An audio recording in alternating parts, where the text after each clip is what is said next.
Wherever there are shadows, there are people ready to kick at the darkness until it bleeds daylight. This is Bleeding Daylight with your host, Rodney Olsen. Welcome, and thank you so much for listening to Bleeding Daylight today.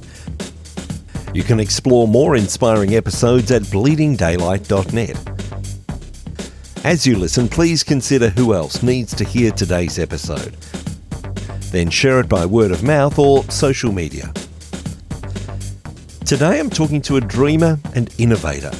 He's been at the forefront of change across a number of sectors, including changing the expectation around the style of Christian radio in North America. I'll introduce you in just a moment.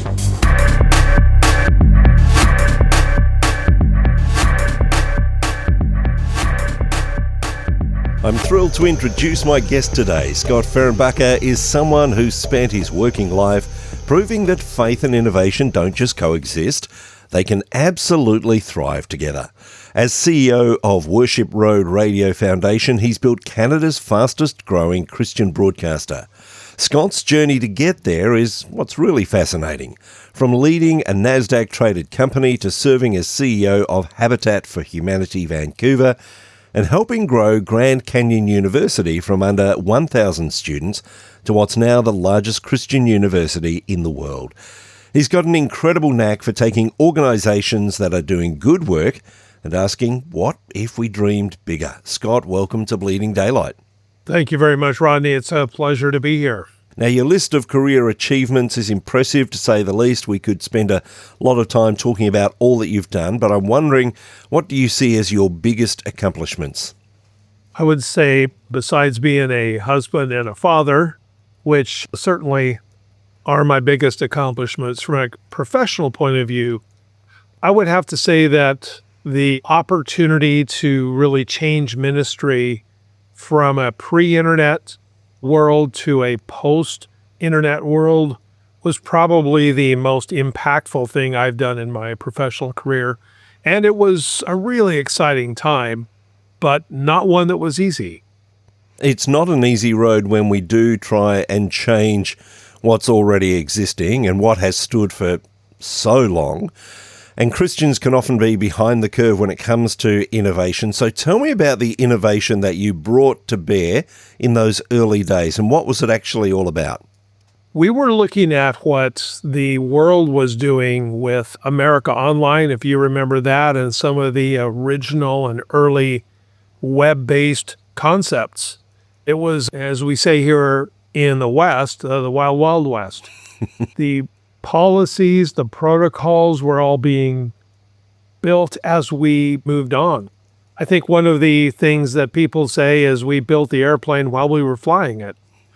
As you mentioned, Rodney, it's so true that unfortunately what I've found in the faith-based space is that we're not usually early adopters. We're reactionaries, perhaps. We're kind of following along. I've always somewhat rebelled against. It seems to me if we're representing the creator of the universe, we should be on the forefront. We should be innovating with confidence.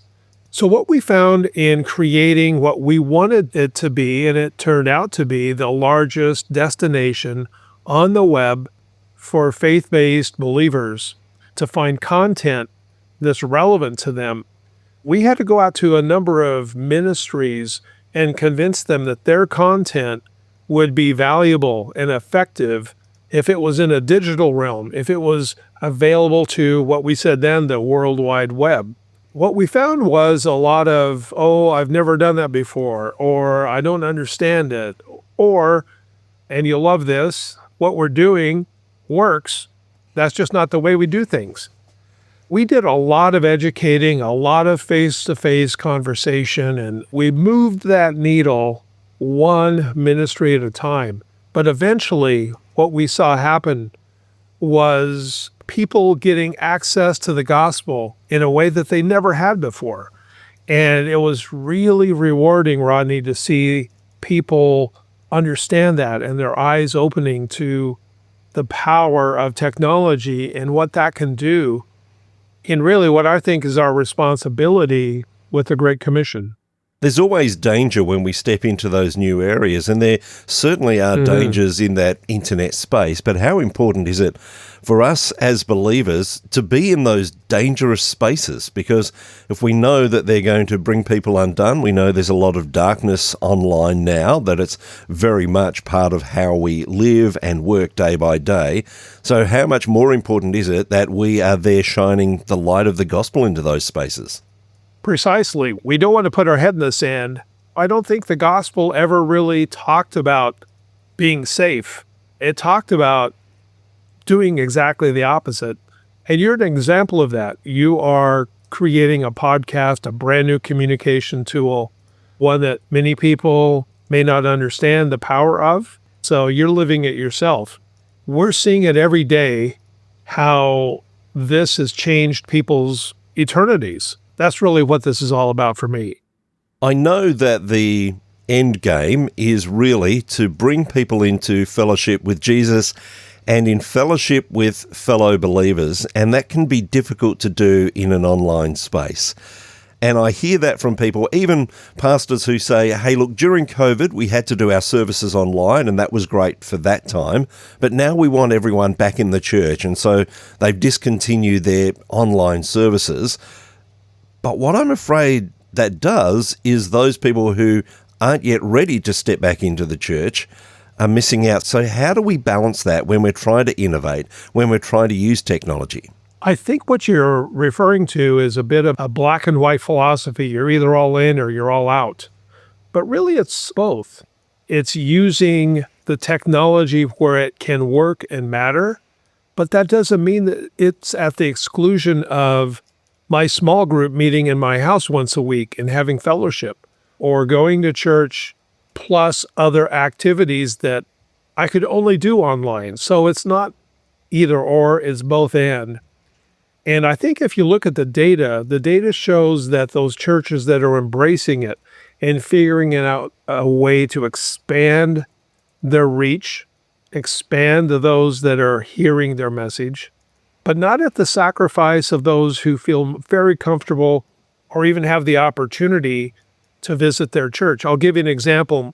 My wife goes to church twice a week, once locally, but once with the church in Nashville, Tennessee, that she's just totally fallen in love with the message of the pastor, the beauty of the worship. She certainly feels a part of that church, but in a different way than the local church that we go to here outside of Vancouver. So it's both end. It's like saying, I don't want to listen to a podcast, I'll have coffee with somebody. It's not one or the other, it's both end. When we are innovating, how do we ensure that the gospel remains central? Because we can be very busy in creating new ways to reach out to people with the best of hearts, but how do we continue to maintain that connection to God and that connection to the gospel of Jesus Christ as we're going forward? I think it's as simple as understanding every day that's your foundation. If we take an exit ramp off that road that leaves the foundation of the church, and frankly, I think some of our political issues today are doing that, then we get into trouble. But technology has really no consistent connection to leaving the foundation of the gospel. That's totally at the will of the person using that technology. Your point is so important, Rodney, that whatever we do, the plumb line of that mission, of that communication, has to be the inherent word of the gospel. One of the things that you're very much involved in, of course, CEO of Worship Road Radio Foundation. I'd love to hear a bit of what you're doing there. Rodney, for me personally, Christian music has been really important in my walk. It has been inspiring. It has been discipling. It has been encouraging in tough times. It has been an element of celebrating the hope that we have in Christ. All of those things. And I know it isn't for everybody, but I know that it is for a lot of people.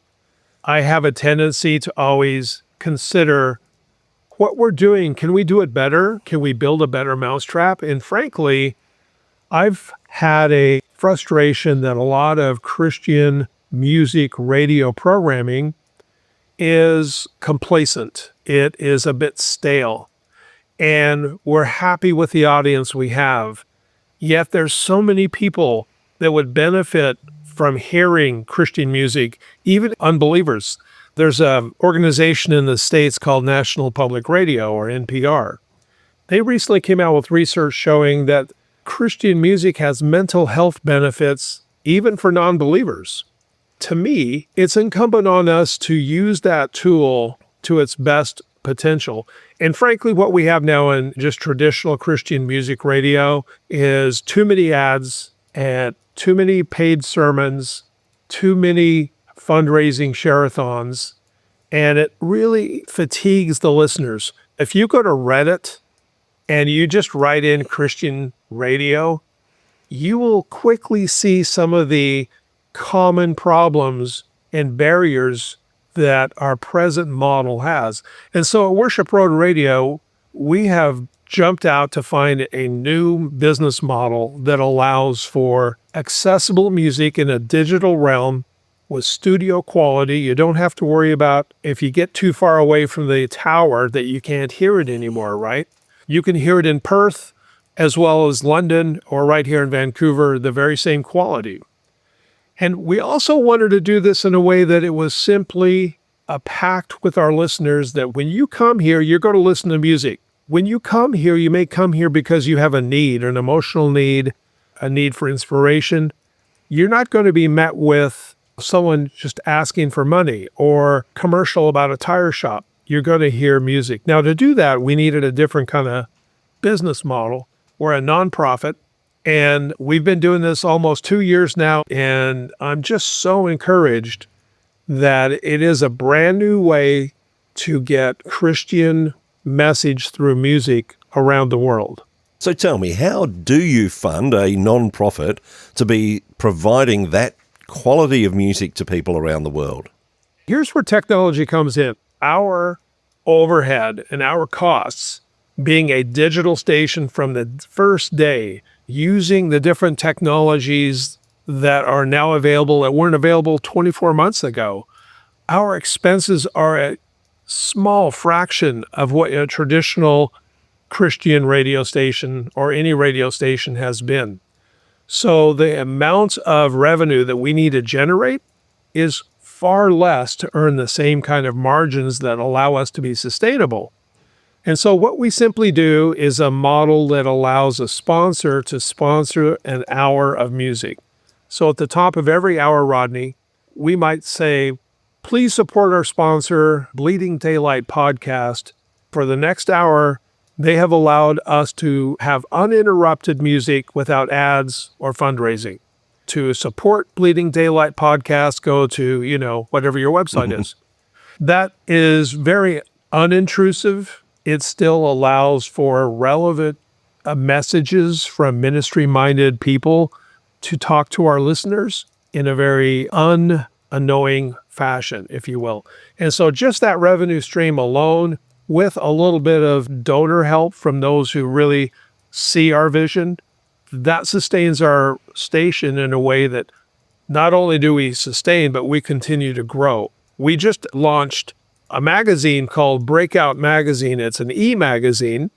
It specifically features new and emerging Christian artists, something you can't really find anywhere else. And so that revenue stream is allowing us to grow and really allowing us, most importantly, Rodney, to serve our listeners. I'm sure that even though you've only been going for a couple of years, you've heard some incredible testimonies of people that have been just so thankful that there is something different that is going on, that you're seeing ministry in a different way.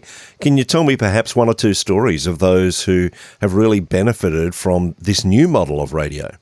Great question. So we're in Canada. You probably know that Canada is a very large geographic country, but not necessarily with huge population throughout.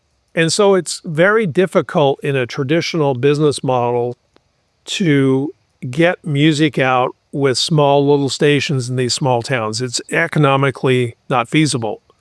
To answer your question, we're introducing people to Christian music that have not even heard it before.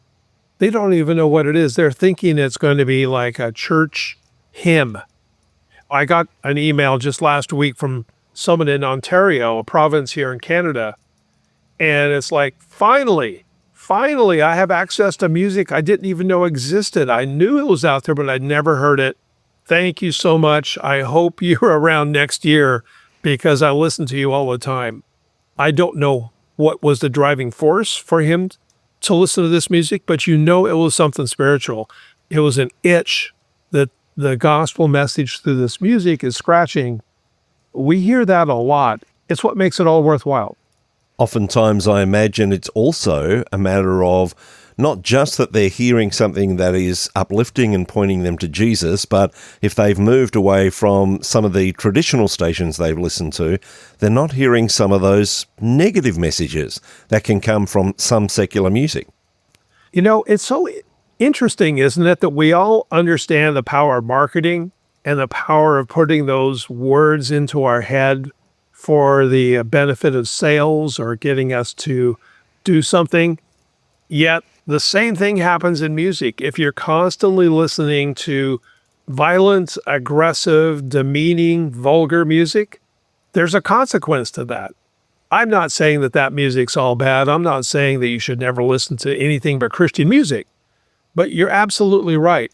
And I think that that's why the mental health benefits of Christian music are so apparent in this culture right now, is because it's wonderful to have hope. It's wonderful to see a future that's inspiring. One of the things that really led me to this same vision, there's a common phrase in traditional Christian radio of playing music that's safe. I don't like that. I don't think you find the word safe in the Bible very much. Now, I understand it. I had children. I know you don't want to have the radio on and introduce them to things that you didn't have any power over. But I think we should have a higher standard. We should be inspiring people. We should be encouraging people. We should be opening hearts in a way that hadn't been done before.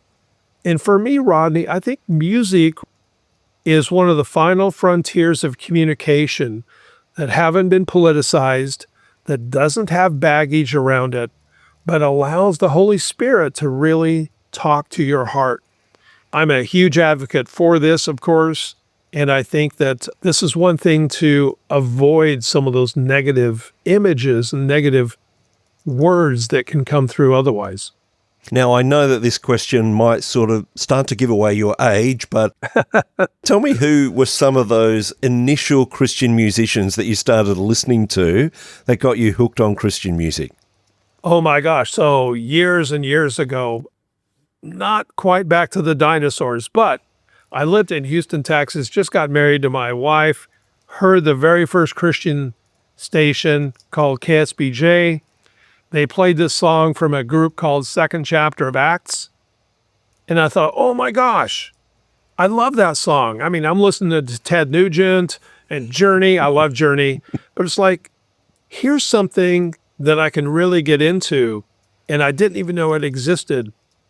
And another ancillary to that, I had my boys, we lived in Washington, D.C., and I take them to a D.C. Talk concert when they're about 8 years old. We're in the stands there at the arena. They start playing, and my oldest son, Rainer, he looks up at me and he says, Dad, can we listen to this music? Yes, we can. It was just another part of my journey that was like, we are not doing ourselves a favor by not getting this out, by not using this valuable tool. And I assume you know that Christian music as a quality has risen so much. I was on the Gospel Music Association Board of Directors that does the Dove Awards for a couple of terms in Nashville. It was fascinating to see and really understand how the quality of this music and industry and artists have risen to the very top. And I'm really proud of it. Taking a different turn now, tell me about your work with Grand Canyon University and what that's all about. So I was recruited to a small school in Phoenix, Arizona. I'm a real believer in Christian education. They had recruited me because I knew the Christian space. They knew the university space. They saw an opportunity to fill a hole in that Christian education in the U.S. is so expensive. If you're in Phoenix, Arizona, you have choices of going to Southern California Christian schools that cost between $45,000 and $65,000 a year just in tuition. We're really creating a very narrow social class that has access to Christian education, and I don't believe in that. The vision of the president that recruited me was we need to democratize Christian education and make it accessible. And the way we do that is that we grow the online access to Christian education, and we use that to help grow our local destination campus here in Phoenix. And people say, well, why would you do online education? If you look at the history of education itself, you have the ivory tower mentality. If you're smart enough, we'll teach you. If you're rich enough, we'll let you come to school. But then you've got to do it on our campus, on our terms. But we all understand that the culture has changed for two people working in families. Costs are completely different than it used to be. And if we want it accessible, we need to make Christian education accessible on your terms when you have time, usually at night, on your day off, on the weekends. And so I really understood the value of online education, especially after growing crosswalk.com. We turned that into no students online to over 70,000 students online in 7 years. And that allowed our campus to grow. Today, it's about 27,000 students on campus. Now, I wouldn't recommend that pace of growth. The students, instead of calling it Grand Canyon University, they called it Grand Construction University because we always had brand new buildings. We're just growing and growing and growing. But it wasn't growing for money's sake. It was growing because we hit a vein of demand. I'm here in the northern New Mexico, and there's no Christian school around. I can't afford a California Christian school. Our tuition was about 25% of the California schools. We delivered a great educational product that was convenient for the very first time and affordable for the very first time. If you talk about building the kingdom, we should have as few barriers to that as we can.